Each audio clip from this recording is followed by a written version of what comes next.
Magandang araw po mga kababayan at sa aking mga YouTube subscriber. Magandang araw po sa inyo lahat. At sa mga fans ni Inday Chris na mahusay, also known as Speaking Koreana, magandang gabi po sa inyo lahat. At sa mga fans ni Sir Paul at buong TV team ng Pugong Biyahero, magandang araw po sa inyo lahat at kumusta na po kayo? So ngayon, ngayong araw na to, yung pag-uusapan natin ay tungkol doon sa pagpunta, 'di ba po, plano ni Sir Toots na bumisita kay Inday Krishna. Yun na nga, dumaan po sila ni Sir Toots TV at buong PB team doon sa bahay ni Inday Krishna. So ito po, tuwang-tuwa yung babae na nakatanggap sa mga binigay na regalo ni Sir Toots TV sa kanya kasi nagustuhan niya po yung color. So kanina nakita natin sa live ni Inday Krishna, tuwang-tuwa yung bata na pinapakita yung mga bigay ni Sir Toots. Nagpapasalamat po talaga siya doon sa mga naibigay doon sa package ni Sir Paul. Meron pa din na nasa mga na para sa kanya. So tuwang-tuwa, pinapakita niya pa yung lip tint niya. So, happy tayo na naging okay yung pagbisita ni Sir Toots. Pero, ito muna yung pag-usapan natin. Kagabi, nung kaunang gabi pala, ay si Decris na pala ay pumunta sa pagagamutan kasi hindi, na siguro niya na ano yung sakit. Hindi na niya kinaya yung sakit. Hindi natin alam kung ano talagang meron dyan sa tiyan ni Indecris na kasi mga ilang days na si Marla na ata siya nagpapagamot pero hanggang ngayon sumasakit pa yung ano niya, sumasakit pa yung tiyan niya. Siguro yung meron pang ano, meron pa ata siguro mga kababayan ng hindi nakita or hindi pa nasuri ng maayos ng kanyang doktor kung ano talaga yung nangyari sa kanyang tiyan kasi ilang ano na, ilang days na po siyang umiinom ng gamot pero kumikirot, sumasakit pa rin yung tiyan niya tapos nahihirapan pa siya sa may time na nahihirapan siya sa paghinga kung sumasakit yung tiyan niya. Hindi ito normal na ano, hindi talaga ito normal na kirot. Sana po ilang test para ang pwedeng gawin sa kanya ng kanyang doktor para malaman yung totoo. Kahit minsan dami pa naman pwedeng gawin. Meron ultrasound, x-ray, or ano, para mas klaro, CT scan, para maliwanagan tayo ba kung ano talaga meron sa iniinda ni Inday Krishna kasi ilang days na po niya itong iniinda. Pero thanks God, nakauwi naman yung babae natin. Sabi nga pa niya nga, parang okay-okay na yung tiyan niya pero ganun pa rin, no, kumikirot. So, sana Lord, maging okay na po lahat. Maging ano, kasi sumasabay din tong mga issue ng mga ano, lalo tuloy na i-stress tong babae natin, yung dalaga natin. Kasi sumasabay pa tong mga ano, mga naninira kay Inday Krishna na gumagamit pa ng mga account ng mga followers para siraan siya. So, akala siguro nila hindi natatamaan ng ano, si hindi na tatamaan ng stress si Inday Krishna. Akala siguro manhid. Akala na siguro ng mga tao manhid na manhid si Inday Krishna kasi hindi sila pinapatulan.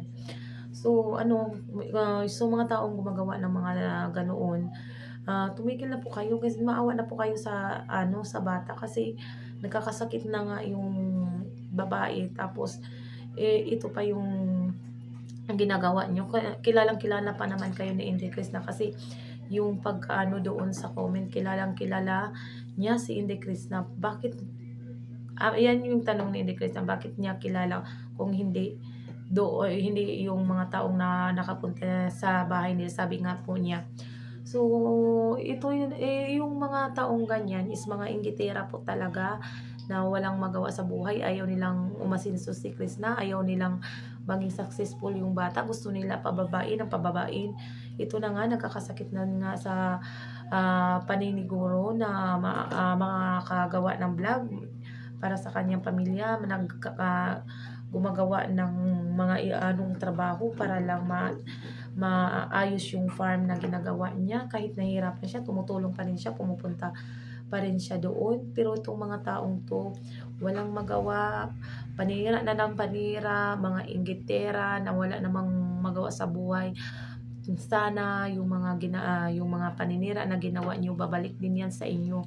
Kasi si Inday Chris na wala namang ginawa sa inyo, matagal na nagsasakripisyo si Inday Chris na sinusulo niya yung ano, yung na kaya niyang mag-solo. Tapos ito, kahit wala na siyang koneksyon doon sa ano, PB team, ito na naman kayo, bumabalik na naman kayo ng mga bashers kayo.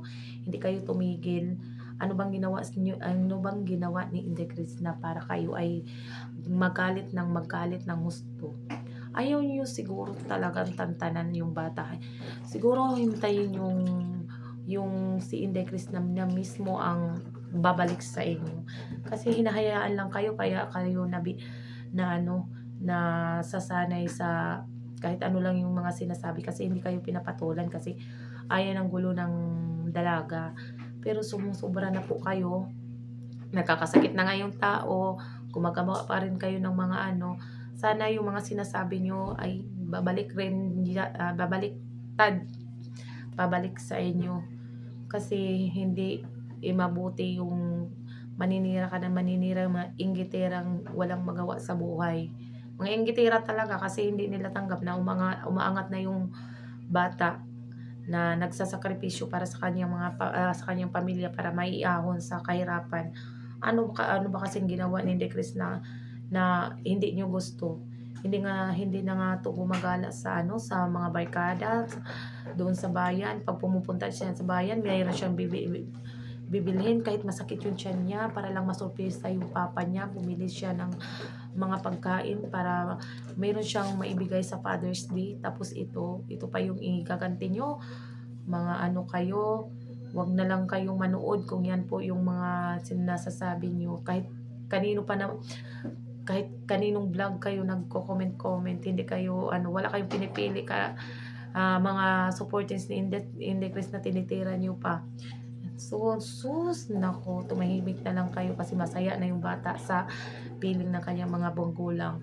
At ito nga po, balikan natin po yung napalayo na po tuloy tayo.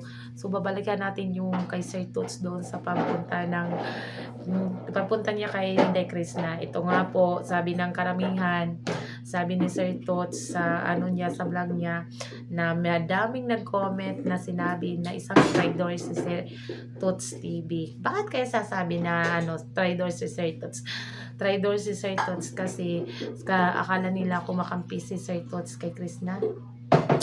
Ang ibig sabihin po doon, si Sir Toots ay wala pong kinakampihan na kaibigan.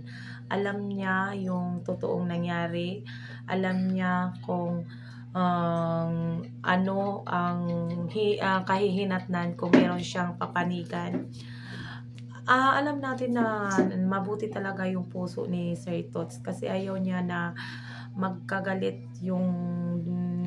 ayaw niya na meron siyang kakampihan, kasi ito yung dahilan na lalong gumulo at hindi na magkaayos yung dalawang grupo. So kaya pinili ni Sir Toots na wala siyang papanigan, kasi alam naman din si Sir Paul kung ano yung ugali ni Sir Toots, kasi yan yung paninindigan niya noon pa na walang mabuting kahihinatnan kung merong sa isang grupo, sa isang kaibigan ko, nang meron ka lang papanigan na isa, lalo itong nag-aano na hindi na pwedeng magkaayos yung dalawa, kasi sinusulsulan. Mabuti pa to si Sir Tots, naisipan niya na ano, mabait naman po talaga si Sir Tots, sincere po siya sa kanyang mga kaibigan. Kaya nga po sinabi niya, pinexplain niya kay Sir Paul na ganito, meron naman silang pinagsamahan, wala naman siyang sama ng loob kay Inday Chris na, kaya pumunta siya doon, kinumusta. Yun lang naman yung purpose ni Sir Tots, na kumustahin si Inday Chris na kung ano na yung kalagayan niya, kasi nakakasikit na yung bata. Nag-aalala po yung parang kuya kasi Sir Tots ni Inday Chris na, kasi yung iba ginagawa na namang malis siya.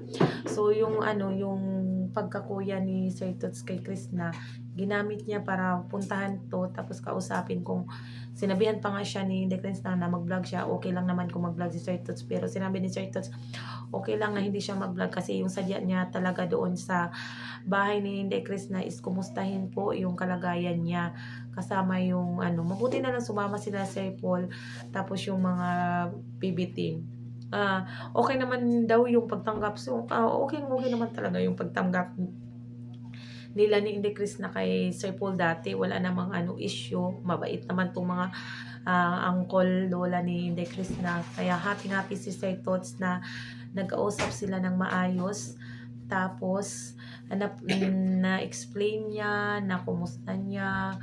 Siguro nagkausap sila ng masinsinan Inday Chris na hindi niya na lang binanggit kung ano yung napag-usapan nila. At sabi pa nga ni Sir Tots, para sila ay makag-move on na. Pero hindi ibig sabihin na nagkausap na yung mga both sides na move on na. Pero ito po ay isang daw na way na makakapag move on na yung dalawang grupo, pero hindi nila sinasarado na close na po talaga yung dalawang samahan.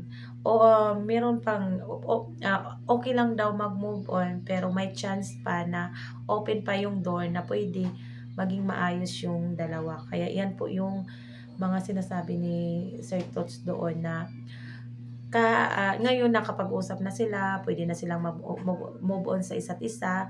Pero dadating din ng time na magiging okay din po. Sabi nga po ni Sir Paul dati, tadhana na po yung makakalam kung ano po yung maaaring mangyari sa susunod na kabanata. So, thanks God at hindi binigo ni Sir Tots TV ang pagpunta doon kay Inday Chris na. So, kitang-kita naman sa pagmumukha ni Inday Chris na sobrang siyang happy sa pagpunta ni Sir Tots. Masayang-masaya po siya. So, nagpapasalamat tayo sa buong PB team. So, thanks at naliwanagan po tayo sa mga sinasabi ni Sir Tots. Maraming salamat po at magandang araw po sa inyo lahat.